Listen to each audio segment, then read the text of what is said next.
L'esprit est le pouvoir qui façonne et crée. Et l'homme est esprit.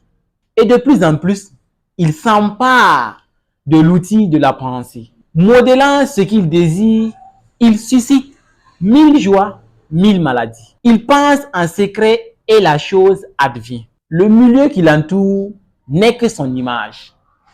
Mesdames et messieurs, aujourd'hui nous allons découvrir le livre de James Allen, écrit en seulement 36 pages pour nous permettre de savoir comment penser afin de réaliser ce que nous voulons dans notre vie. Ainsi pense-t-il, ainsi est-il.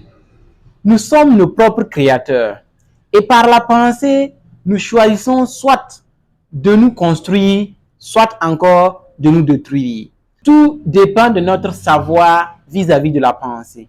Et le livre de James Allen a pour objectif de nous aider en tant qu'homme ou femme de pouvoir s'apercevoir de cette vérité et ainsi aller de l'avant.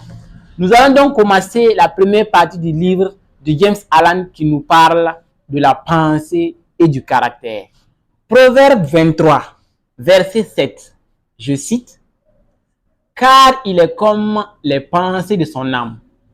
Mange, bois, te dira-t-il, mais son cœur n'est point avec toi. » Fin de citation. Ce proverbe montre littéralement que l'homme est le fruit de ses pensées.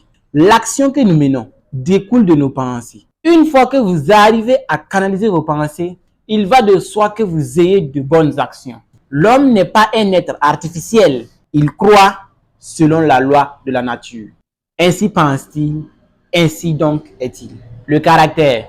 Le caractère noble ou divin n'est pas un hasard ou une chance. Ce caractère est dû à la capacité et à l'effort consenti pour penser juste. L'homme est le reflet de ses pensées. Et le comportement que nous avons vis-à-vis des autres est juste le reflet de ce que nous avons pensé dès longtemps. L'homme, peu importe sa situation, l'homme, même dans sa situation la plus précaire, la plus faible, est toujours maître de son destin. Cela semble ridicule, mais l'homme a cette faculté de sortir et d'arriver à ses fins s'il adopte ses bonnes pensées. Comme l'or, le diamant, qui résulte d'une profonde recherche, l'homme doit pour autant se découvrir lui-même et qui cherche, trouve. Et à travers la patience, la persévérance et le désir ardent de se découvrir soi-même, on y parvient. Car cet évangile dira, cherchez et vous trouverez, frappez et l'on vous ouvrira. Si vous cherchez à découvrir quelque chose, si vous cherchez à trouver quelque chose, sans nul doute, vous l'aurez. Car c'est juste le résultat de vos pensées. L'effet de la pensée sur les circonstances. L'esprit humain est comme un jardin à cultiver ou à laisser à l'état sauvage. Quoi qu'il en soit, ce jardin produira. Que vous l'ayez laissé à l'état sauvage ou pas, cela résultera forcément des fruits. Rien n'arrive au hasard. Votre comportement, quoi que vous fassiez, ne vient au hasard. Tout résulte d'une pensée, d'une loi intangible. L'âme attire ce qu'elle aime, elle attire ce qu'elle n'aime pas, attire également ce qu'elle nourrit en secret. Si nous détestons quelque chose, à force d'y penser, on l'attire. Si nous aimons quelque chose, à force d'y penser, on l'attire. Et même si nous désirons quelque chose en secret, cette chose finit par aboutir à sa raison. Les circonstances d'une personne sont donc le résultat de ses pensées. Il y a de cela 2, 3, 5 ans de cela. Lorsqu'une personne souffre, cette personne est impure. Elle est dotée de pensées négatives. Peu importe dans les circonstances dans lesquelles vous êtes, cela équivaut également à dire que vous avez beaucoup à apprendre avant de quitter ce cap-là. Tant que vous n'aurez pas appris la leçon qui se cache derrière chaque situation, vous ne parvenez jamais à aller au-delà. Il est donc important de prendre souvent du recul, analyser ce qu'il y a avant de continuer. Sans quoi, il est carrément impossible d'aller de l'avant. On ne peut donc pas dissimuler ses pensées.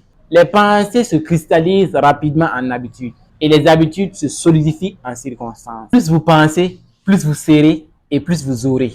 La volonté humaine, cette force invisible, peut tailler un chemin pour chaque personne qui s'y met. Et rappelez-vous ceci, quand l'esprit se lève et ordonne, les dieux sont prêts à obéir. Les conséquences de la pensée sur la santé et sur le corps. Le corps humain est le serviteur de votre esprit. L'esprit contrôle le corps à travers des instructions. Si vous adoptez de bonnes pensées, le corps ne pourra exécuter que ce que vous lui avez demandé. Par contre, si vous avez de mauvaises pensées, vous ne pourrez que tomber malade. Savoir faire une différence entre le corps et l'esprit permet à l'être humain de savoir qui il est d'abord. Car vous n'êtes pas votre corps et votre corps n'est pas vous.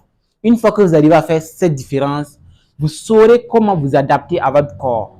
Et vous comprendrez mieux cette fameuse phrase de « tu ne sais pas maîtriser ton corps ». Le tu ici est fait pour toi, mais le corps est fait pour le moyen par lequel tu arrives à tes fins. Adoptez donc de bonnes pensées pour avoir un bon corps en bonne santé. Sur ce, poursuivons. La pensée et les objectifs. L'esprit humain est capable d'arriver à ses fins. Si vous vous fixez un objectif et que, quels qu'en soient les obstacles, vous continuez d'avancer, cela adviendra si et seulement si vous n'avez pas encore vaincu vos propres faiblesses. Un homme, celui-là qui a pu vaincre ses propres faiblesses, ne craint plus rien sur terre. Une fois que vous rencontrez des difficultés, il est difficile pour vous d'aller de l'avant. Il faut preuve de patience, d'effort, de persévérance et de détermination pour y arriver. Rien sur terre ne peut aller à l'encontre de la volonté de l'esprit humain. Détermination, persévérance, succès. Le rôle de la pensée dans la réussite. La réussite comme l'échec sont tous deux les filles de la pensée. Et l'homme est le seul responsable de sa situation. Personne n'est responsable de votre situation. Vous seul en êtes responsable. Un homme ne peut réussir sans pour autant élever sa pensée. Et un homme ne peut élever sa pensée et échouer. Il est donc important de s'accentuer sur les pensées positives. Ainsi, nous pourrons tirer notre épingle du jeu. Un homme fort ne peut aider un homme faible que si ce dernier veut changer. Personne ne peut changer la situation d'une autre personne, sauf la volonté de cette personne qui pourra la faire changer de situation. Peu importe les circonstances, on ne change pas l'extérieur. C'est l'intérieur de la personne qui change et le monde de l'extérieur s'adapte. Les visions et les idéaux. Les rêveurs sauvent le monde. Actuellement, nous rendons grâce à toutes ces personnes-là qui ont rêvé.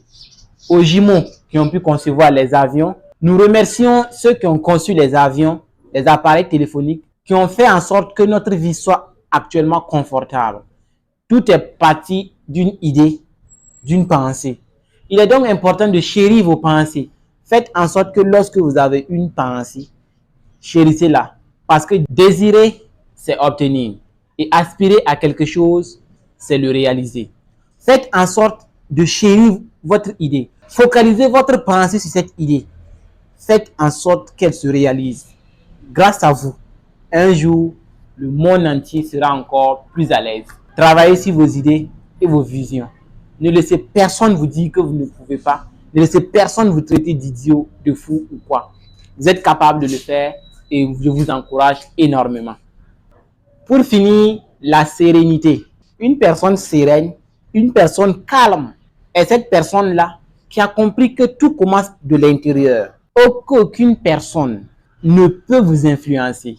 Les gens calmes et sereins sont ceux-là qui ont compris que le plus important dans ce monde n'est pas de vouloir changer l'extérieur, mais de se changer à l'intérieur d'eux-mêmes.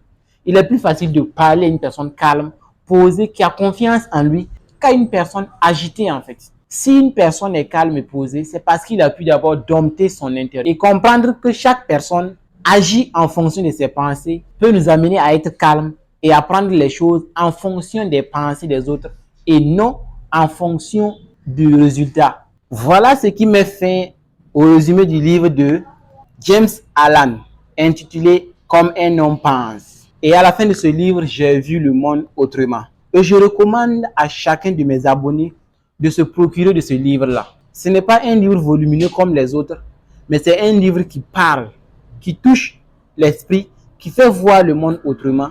Et je recommande à tout un chacun, le minimum, c'est d'investir dans ce livre-là. et vous n'allez pas le regretter. Où que vous soyez, qui que vous soyez, contactez-moi et le livre vous parviendra. À la fin de ce livre, je me suis donné le nom de l'architecte du succès et ensemble, j'espère que nous pourrons construire un futur meilleur. Merci énormément et bonne suite à vous. Merci.